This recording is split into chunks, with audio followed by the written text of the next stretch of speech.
Have you ever had anything bring you to the point that you wasn't sure if you could get out of this? Somehow it's not the one thing, but it's everything. It's everything you went through all the years before, and to find out that the things are never going to stop coming at you, that finally brings you to the point that you say, you know what, I'm not sure I want to get up out of the bed in the morning if all I got to face is another fight. This is for those of you who are going through the fight. Those of you who are wondering, how can I keep going like this? Some of you have been through so much that you should have lost your mind. It's all right to fail as long as you fail forward. It's all right, but I need you to have heart, because there's some things you just can't get without perseverance. Don't think it's strange when things happen to you, because every man, every woman, every boy, every girl will go through a time where your faith will be tested. I know what it's like to barely hold, to barely feel like you're breathing, to barely feel like you can come off the air.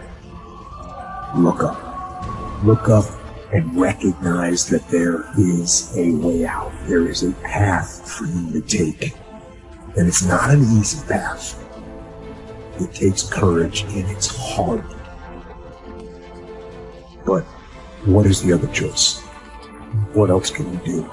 Let the darkness completely consume us, be overtaken by temptation and vice? No. Do not accept that. You can triumph over these dark forces. You can become better. You can be better. You got more than you think. You can do more than you think. You can go further than you think. You can have more than you think. And stop blaming somebody else over what you don't have. It's time for you to know what you got in your hand. Stand up for your dreams. Stand up for what you want in your life. Decide that your life is so meaningful to you, that you love you and you love life so much that you're going to stand up for what you believe in, because you can fall for anything.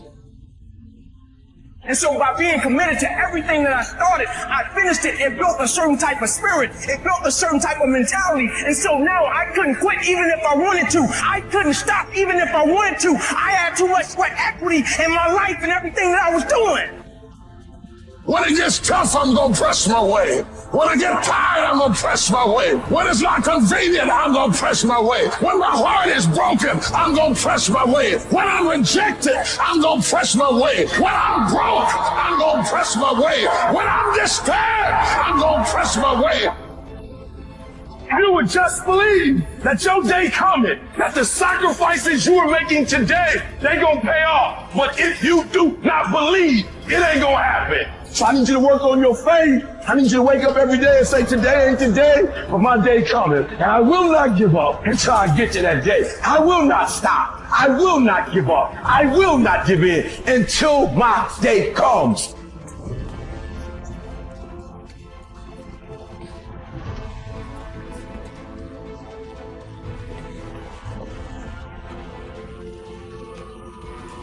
This is another concept which has made its rounds in the world, that something else should motivate you to do what you're doing. If what you are doing is significant enough, you don't need any other thing to motivate you. If what you are doing is truly significant to life, why do you need another motivation to make that happen? If you really understand and experience that what you are doing is truly important for every life around you, you don't need a motivation. Life just goes on. See, does your heartbeat need a motivation to keep it going? I'm asking you, all the life processes is not asking for any motivation, isn't it? Monsoon is coming. Any motivation? No, it's coming year after year. It's the natural process going on. Simply like that. In you and me, life is on. What I'm telling you is, if you are doing something which is aligned with the fundamental life process of who you are, This can find a million expressions. It need not be just spiritual teaching. It can find a million expressions that what you are doing is aligned with your fundamental life process. Then you will not need anything to motivate you. Simply, as a part of life, it will just happen. How much you do simply depends on how much time you invested on upgrading yourself. The problem with the world right now is people are always trying to upgrade their activity. If you upgrade your activity without upgrading yourself, you are bound to break up somewhere. It's like you went on a Formula One track because you want to be on a fast track, and you went with your Maruti 800. Suppose you hit the right kind of speed. All the four wheels will go in four different directions, but won't hold up. If you want to be in that kind of speed and that kind of track, you must prepare the machine. Upgradation of this one is important. If you upgrade yourself, activity will simply happen. Many people around me, many times think I'm superhuman because of the activity that I perform. This is not about being superhuman.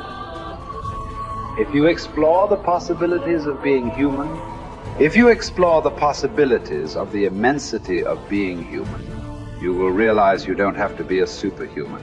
Being human itself is super. So you will not need any external drive or some other inspiration. The very process of life will do it. It turns out 95% of who we are by our midlife is a set of memorized behaviors, unconscious habits, hardwired thoughts and attitudes, conditioned emotions that are so familiar to us that it doesn't even feel like fear, or it doesn't feel like sadness. It's just who we are. It usually takes crisis or trauma or disease or diagnosis or your lowest point in your life where you're knocked to your knees. And for that moment, you actually have a view of yourself outside of yourself. You can see yourself from a different state. The facade, the whole illusion is over. And that's when a person really begins to think about what they've been thinking about. They begin to notice how they speak or how they act. And I think they begin to pay attention to those feelings on a more regular and conscious basis. And the word meditation, I looked this up because when I started my journey, I'm very scientifically minded. The word meditation, the symbol means to become familiar with. So then the first step to change, if you wanted to create a new life, you have to change. It's change your personal reality, you have to change your personality. And the first step is consciousness or becoming aware.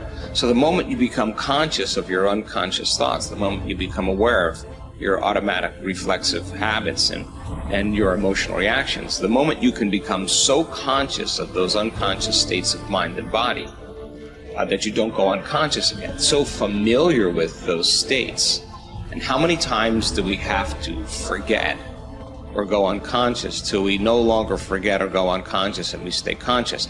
That's lighting a match in a dark place. And most people, when they do meditation, they actually think, when those voices come up and when the chatter starts and those emotions start, they actually think that they're doing their meditation wrong. And I want them to know that they're actually doing it right, because you're coming up against those thoughts that slip by your awareness unnoticed or unchecked by many people. You all of a sudden catch how you speak. And people say, if I really want to be happy, let's think about this. I don't want to complain. I don't want to blame. I don't want to make excuses. I don't want to feel sorry for myself. I'm going to stop that. Now that's breaking a habit of being yourself. That takes a lot of energy and a lot of awareness. And our environment then, the circumstances, our environment are always available for us to think and feel equal to everything in our life, So the environment for many people, as we said earlier, controls the way they think and feel. So when they respond to their coworker, when they respond to the news, when they respond to the traffic in their life, that response causes them to return back to those unconscious programs. But sitting in a meditation and really sitting in the fire and believing that there's something on the other side of that thought, believing that there's something on the other side of some behavior or some emotion that makes us feel a certain way. That's stepping into the unknown, and it takes us disconnecting from the environment. That's what meditation is about. Playing music or hearing nothing, or closing your eyes and not eating, not smelling, not tasting, not feeling with your body. You're putting your body away and you're not letting it be the mind or the program. You're making it sit still. You're training the animal, right? And a person starts feeling emotional and they catch themselves starting to feel those emotions. Instead of letting that emotion drive certain thoughts or actions, that person settles the body down in the meditation and brings it back into the present moment, and that's a victory.